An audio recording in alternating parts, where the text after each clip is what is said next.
Hello friends, welcome to my channel. आज के इस वीडियो में हम क्लास 11 के पॉलिटिकल साइंस चैप्टर 8 सेकुलरिज्म यानी कि धर्मनिरपेक्षता के बारे में पढ़ेंगे। जब हम कई संस्कृतियां या समुदाय की बात करते हैं और ये भी जानते हैं कि एक ही देश में हम लोग साथ साथ में रहते हैं, तो लोकतांत्रिक राज्य उनमें से सभी के लिए समानता की गारंटी कैसे करें। हमने पहले के चैप्टर में ये क्वेश्चन देखा भी है और इस चैप्टर में हम ये देखने की कोशिश करेंगे कि इस क्वेश्चन का जवाब देने में धर्मनिरपेक्षता की अवधारणा का इस्तेमाल कैसे किया जा सकता है। भारत में धर्मनिरपेक्षता का विचार सार्वजनिक वाद विवादों और परिचर्चाओं में हमेशा से मौजूद रहा है। फिर भी यहाँ धर्मनिरपेक्षता की स्थिति को लेकर कुछ और भी मामले काफ़ी सोचने वाले हैं। एक ओर तो आमतौर पर हर राजनेता इसकी शपथ लेते हैं, हर राजनीतिक दल धर्मनिरपेक्ष होने की घोषणा भी करते हैं। दूसरी ओर तमाम किस्म की चिंताएं और संदेह धर्मनिरपेक्षता को घेरे रहते हैं। पुरोहितों और धार्मिक राष्ट्रवादियों द्वारा ही नहीं, कुछ राजनीतिज्ञों, सामाजिक कार्यकर्ताओं और यहाँ तक कि शिक्षाविदों द्वारा भी धर्मनिरपेक्षता का विरोध किया जा सकता है। इस चैप्टर में हम कई क्वेश्चंस को जानने की कोशिश करेंगे, जैसे कि क्या ये उन समाजों के लिए ज़रूरी है जिनमें धर्म का आज भी लोगों के व्यक्तिगत जीवन पर गहरा असर हुआ है। क्या धर्मनिरपेक्षता भारतीय मिट्टी में रोपा गया एक पश्चिमी पौधा है। क्या धर्मनिरपेक्षता में पक्षपात के चिन्ह हैं। क्या इससे अल्पसंख्यकों का तुष्टीकरण होता है। क्या ये धर्म विरोधी है। इस चैप्टर के लास्ट तक आप भारत जैसे लोकतांत्रिक समाज में धर्मनिरपेक्षता के महत्व को जानने और समझने, भारतीय धर्मनिरपेक्षता की विशिष्टता के बारे में कुछ सीखने में समर्थ हो सकेंगे। तो आइए जानते हैं कि धर्मनिरपेक्षता क्या है। यहूदियों को सभी यूरोप में सदियों तक भेदभाव झेलना पड़ा था, मगर इस टाइम इजराइल राष्ट्र में ईसाई और मुसलमान दोनों ही अरबी अल्पसंख्यक हैं। वो उन राजनीतिक और आर्थिक लाभों से वंचित हैं जो यहूदी नागरिकों को मिले हुए हैं। यूरोप के कई हिस्सों में गैर ईसाइयों के प्रति भेदभाव के छोटे से रूप अभी भी बरकरार हैं। पड़ोसी देश पाकिस्तान और बांग्लादेश में भी धार्मिक अल्पसंख्यकों की स्थिति ने लोगों का ध्यान अपनी ओर खींचा है। इस तरह के उदाहरण हमें समकालीन विश्व में धर्मनिरपेक्षता के महत्व की याद दिलाते हैं। इंटर रिलीजियस डोमिनेशन हमारे अपने देश में संविधान घोषणा करता है कि हर भारतीय नागरिक को देश के किसी भी भाग में आज़ादी और प्रतिष्ठा के साथ रहने का अधिकार मिला हुआ है। मगर वास्तव में वर्जना और भेदभाव के कई रूप अभी भी बरकरार हैं। यहाँ पर भी एग्जाम्पल बताया गया है, जैसे कि 1984 में दिल्ली और देश के बाकी हिस्सों में लगभग 4000 सिख मारे गए थे। पीड़ितों के परिवारजनों को मानना है कि दोषियों का आज तक सजा नहीं मिला। हजारों कश्मीरी पंडितों को घाटी में अपना घर छोड़ने के लिए विवश किया गया। वो 2 दशकों के बाद भी अपने घर नहीं लौट सके। और सन 2002 में गुजरात में लगभग 2000 मुसलमान मारे गए थे। इन परिवारों के जीवित बचे हुए बहुत से सदस्य अभी भी अपने गांव वापस नहीं जा सके जहां से वे उजाड़ दिए गए थे। इन तमाम उदाहरणों से और क्या बात आप समझते हैं? इन सभी एग्जाम्पल्स में किसी न किसी रूप में भेदभाव है। हर मामले में किसी एक धार्मिक समुदाय के लोगों को लक्ष्य किया गया और उनकी धार्मिक पहचान के कारण सताया गया।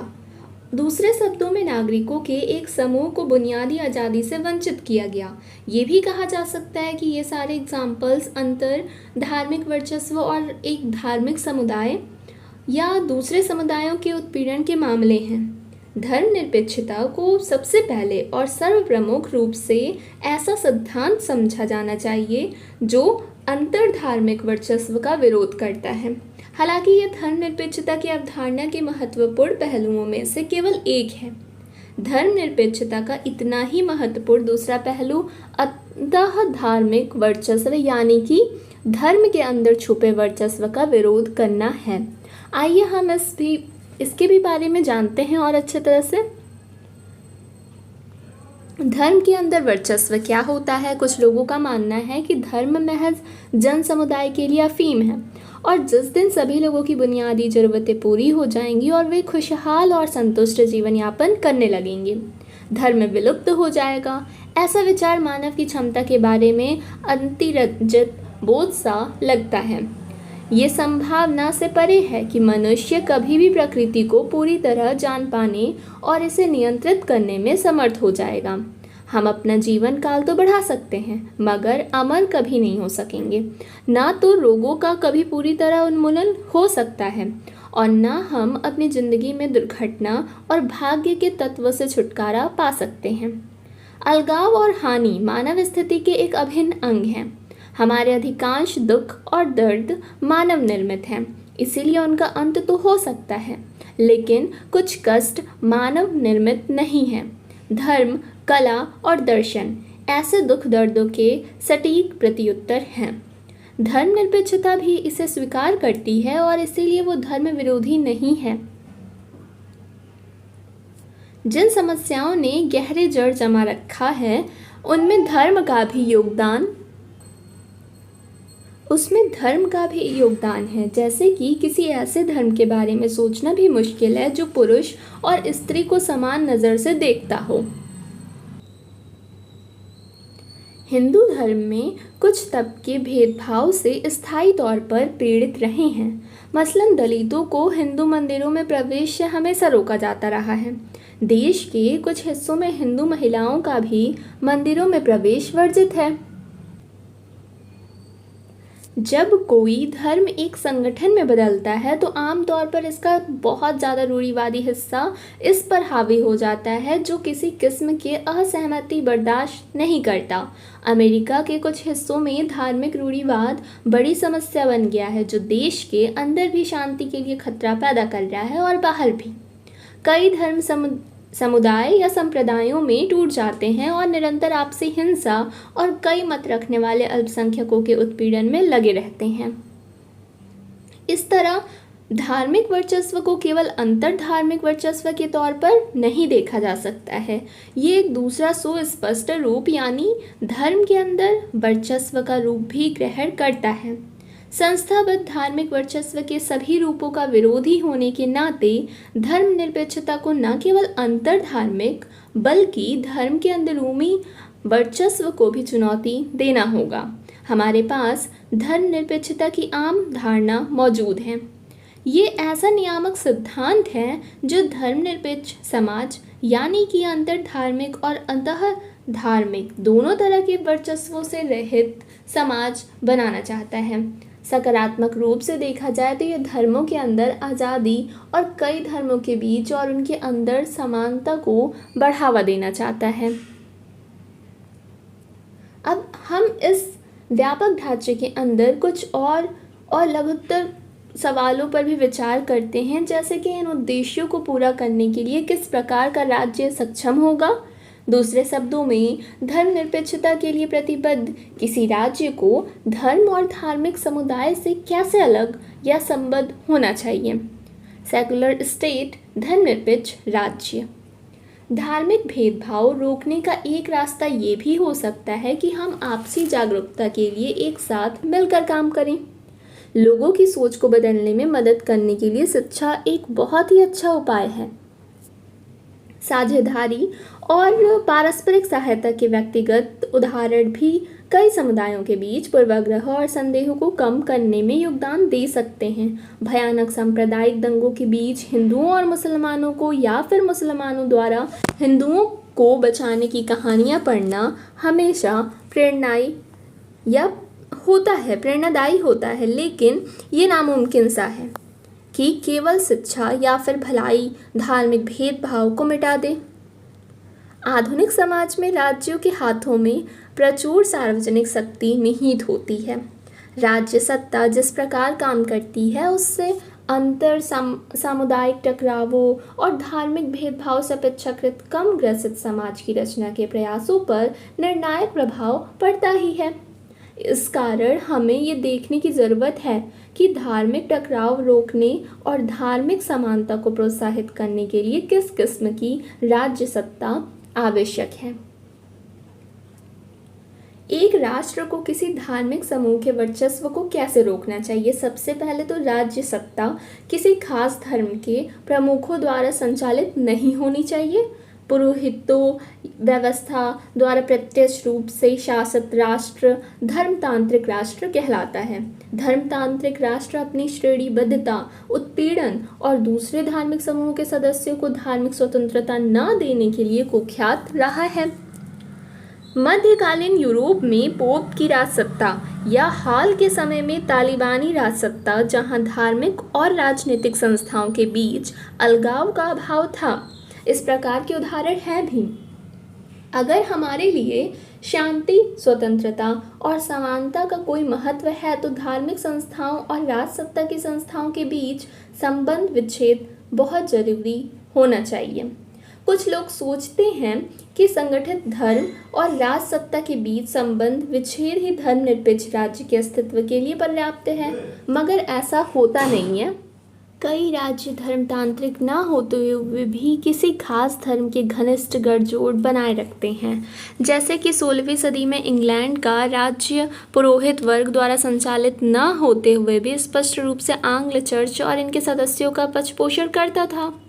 इंग्लैंड में स्थापित आंग्ल चर्च का सुस्थापित ईसाई धर्म राष्ट्र का आधिकारिक धर्म भी था।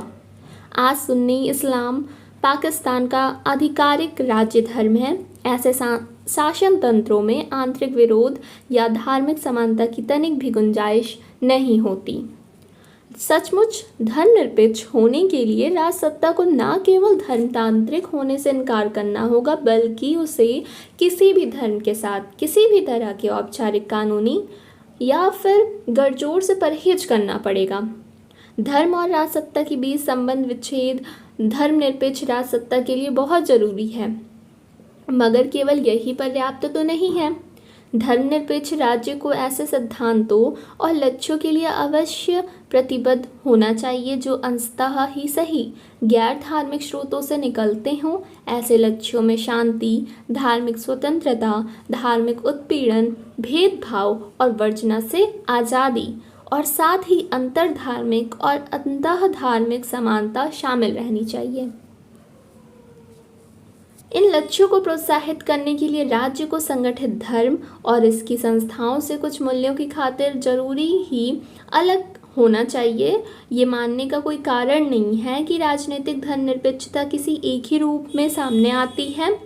वास्तव में इस पृथकता के कई रूप हो सकते हैं, जो इस पर निर्भर है कि यह संबंध विच्छेद किस प्रकार हासिल किया गया है, किन खास मूल्यों को ये बढ़ावा देना चाहता है और इन मूल्यों को कैसे परिभाषित किया गया है। अब हम ऐसी दो संकल्पनाओं पर पढ़ेंगे, विचार करेंगे। एक है मुख्य धारा की पश्चिमी संकल्पना, जिसका सर्वोत्तम नमूना अमेरिकी राज्य प्रस्तुत करता है, और दूसरी एक वैकल्पिक संकल्पना जिसका सर्वोत्तम एग्जाम्पल भारतीय राज्य है, the western model of secularism. सभी धर्मनिरपेक्ष राज्यों में एक चीज सामान्य है, वो ना तो धर्मतांत्रिक है और ना किसी खास धर्म की स्थापना ही करते हैं। हालांकि सबसे अधिक प्रचलित संकल्पना में जो मुख्यतः अमेरिकी मॉडल द्वारा प्रेरित है, धर्म और राज्य सत्ता के संबंध विच्छेद को पारस्परिक निषेध के रूप में समझा जाता है। राजसत्ता धर्म के मामलों में हस्तक्षेप नहीं करेगी और इसी प्रकार धर्म राजसत्ता के मामलों में दखल नहीं देगा। दोनों के अपने अपने अलग क्षेत्र हैं, अलग अलग सीमाएं हैं। राजसत्ता की कोई नीति पूर्णतः धार्मिक तर्क के आधार पर निर्मित नहीं हो सकती। कोई धार्मिक वर्गीकरण किसी सार्वजनिक नीति की बुनियाद नहीं बन सकता। अगर ऐसा हुआ तो वो राजसत्ता के मामले में धर्म की अवैध घुसपैठ मानी जाएगी।